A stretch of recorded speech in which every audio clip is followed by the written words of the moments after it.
I, 45F, think my loving husband, 47M, might be a serial killer. Hi, Reddit. I never thought I'd be sharing something like this, but I don't know where else to turn. My hands are shaking as I type this, and I'm scared out of my mind. I need advice, or at the very least, someone to listen. A bit of background: my husband, Jack, 47M, and I have been married for 20 years. We have two wonderful children, ages 17 and 14. Jack has always been the perfect husband and father, loving, attentive, and reliable. He works as an engineer and often travels for work, which has never been a problem until now. About 3 months ago, I started noticing some strange things. Jack became more secretive and often disappeared for hours at a time, even when he wasn't on a business trip. When I asked him about it, he brushed me off with vague excuses about needing some me time or running errands. One evening, I was cleaning out the garage when I stumbled upon a locked metal box hidden behind some old tools. I had never seen it before, and curiosity got the best of me. After searching the house, I found the key in Jack's desk drawer. Inside the box were several items that sent chills down my spine: old photographs of women I didn't recognize, newspaper clippings about unsolved murders, and a journal with detailed entries about each victim. I felt sick to my stomach. I couldn't believe what I was seeing. The women in the photographs all had a similar appearance: brunette, mid-30s to early 40s, with a certain resemblance to me. The journal described their abductions, the way they were killed, and the places their bodies were left. It was horrifying and meticulous, and I couldn't fathom that my loving husband could be responsible for such atrocities. I didn't know what to do. I couldn't confront Jack without risking my own safety or that of our children. I decided to do some digging on my own. I went through his laptop and phone when he wasn't around, but I couldn't find anything incriminating. He must have been careful to cover his tracks. The next day, I called in sick to work and spent hours researching the unsolved murders mentioned in the clippings. They were all within a 200-mile radius, and the dates matched up with Jack's business trips. It was too much of a coincidence to ignore. I was terrified, but I needed more evidence before I could go to the police. Over the next few weeks, I started documenting Jack's movements and behavior. He would leave the house late at night, claiming he couldn't sleep and needed to clear his head. He would be gone for hours, and when he returned, he acted as if nothing was wrong. I followed him once, but he must have noticed because he took a series of random turns and eventually lost me. I confided in my best friend, Sarah, who urged me to go to the police immediately. But I was scared. What if I was wrong? What if Jack found out and came after me? Sarah offered to let me and the kids stay with her if things got too dangerous, which gave me some comfort. One night, Jack left again, and I decided to follow him more discreetly. I used my phone's GPS to track his car and stayed a safe distance behind. He drove to an abandoned warehouse on the outskirts of town and disappeared inside. My heart was pounding, and I could barely breathe. I didn't dare go in after him, but I took pictures of the location and his car as proof. When Jack returned home that night, he was different, colder, more distant. He didn't say much and went straight to bed. The next morning, there was a news report about another body found near the warehouse. The victim matched the description of the women in Jack's photographs. I knew I couldn't keep this to myself any longer. I gathered all the evidence I had: the photographs, the journal, the newspaper clippings, and the pictures I took of the warehouse, and went to the police. They were skeptical at first, but when they saw the journal and the detailed descriptions of the murders, they took me seriously. They placed me and the kids in protective custody while they investigated. It's been a few days, and I haven't heard anything yet. I'm scared for our lives and can't believe this is happening. I trusted Jack with everything, and now I don't know who he really is. I feel like my whole world has been turned upside down. Please, Reddit, I need advice. What should I do? How do I protect my children? How do I come to terms with the fact that the man I loved and shared my life with might be a monster? Any support or guidance would be greatly appreciated. Update 1. Hi, Reddit. I'm back with an update. First of all, I want to thank everyone who reached out with advice and support. It's been an incredibly difficult time, but your words have helped me stay strong. After I went to the police, they immediately launched an investigation into Jack. They questioned him about his whereabouts on the nights of the murders, but he denied everything and had alibis for some of the dates. The evidence I provided was enough to keep the investigation open, but not enough to arrest him. During this time, I stayed with Sarah, and the kids were kept in a safe location. It was agonizing not knowing what was happening, but the police assured me they were doing everything they could.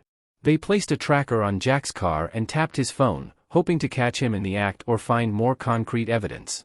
About a week later, the police called me in for a meeting. They had found more incriminating evidence in Jack's office at work, detailed maps of the areas where the bodies were found and more photographs of potential victims. It was enough to arrest him, and they brought him in for questioning. Jack maintained his innocence, claiming that someone was trying to frame him. But the evidence was overwhelming. The police were able to match his handwriting to the entries in the journal and found his fingerprints on some of the items in the metal box. They also found traces of the victim's DNA in his car.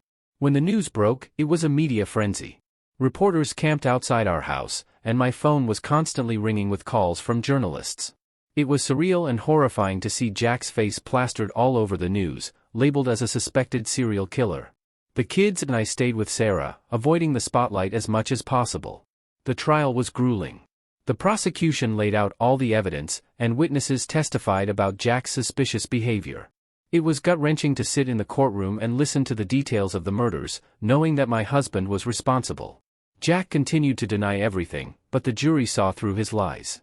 After weeks of testimony and deliberation, the jury found Jack guilty on all counts. He was sentenced to life in prison without the possibility of parole. It was a relief to know that he would never be able to hurt anyone again, but it didn't erase the pain and betrayal I felt. In the aftermath of the trial, I focused on rebuilding my life and helping my children cope with the trauma. We moved to a new town, far away from the memories of our old life.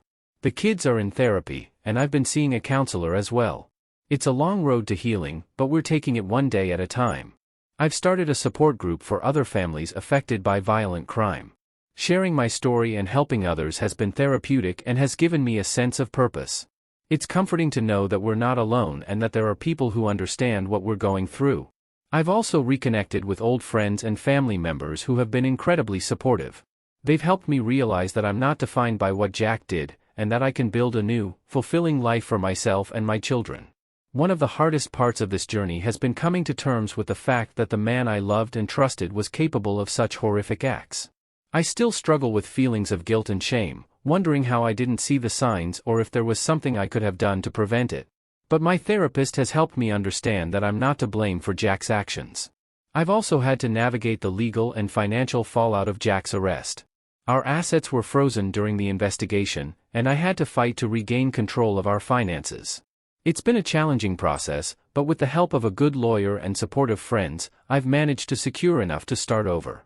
To anyone out there who might be in a similar situation, please know that you're not alone. There is help available, and it's important to reach out and ask for it. Trust your instincts, and don't be afraid to seek support from friends, family, or professionals.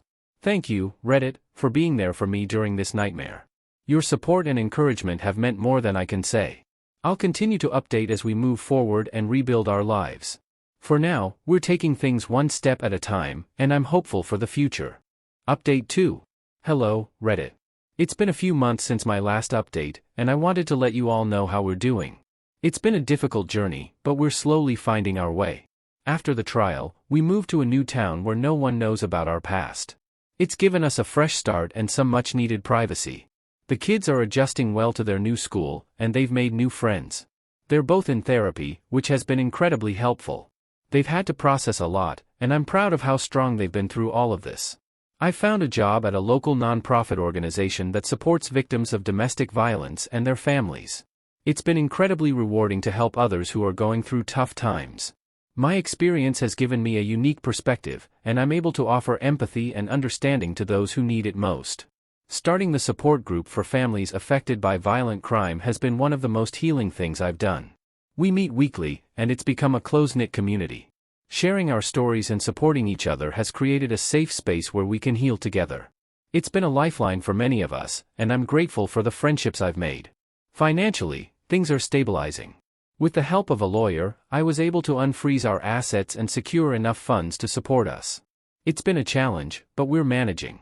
I've learned to budget carefully and prioritize our needs, and we're making it work. Emotionally, it's been a roller coaster. There are days when the weight of what happened feels overwhelming, and I question everything. But there are also days when I feel hopeful and optimistic about the future. Therapy has been crucial in helping me navigate these emotions and find a sense of balance. One of the hardest things has been dealing with the guilt and shame. I've had to remind myself that I'm not responsible for Jack's actions, and that it's okay to feel a range of emotions about what happened. My therapist has been a tremendous support, helping me work through these feelings and build my self-esteem. I've also reconnected with my passion for painting. I had put it aside for many years, but I've found that it's a wonderful outlet for my emotions. I've even started selling some of my work at local art fairs, which has been a great way to meet new people and share my story in a different way. As for Jack, I've made the decision to cut all contact with him. It's been difficult, especially for the kids, but it's necessary for our healing. We've had to come to terms with the fact that the man we knew and loved was capable of such horrific acts, and that's not something we can easily reconcile. The kids write letters to their therapist about their feelings, and it's helping them process their grief and confusion.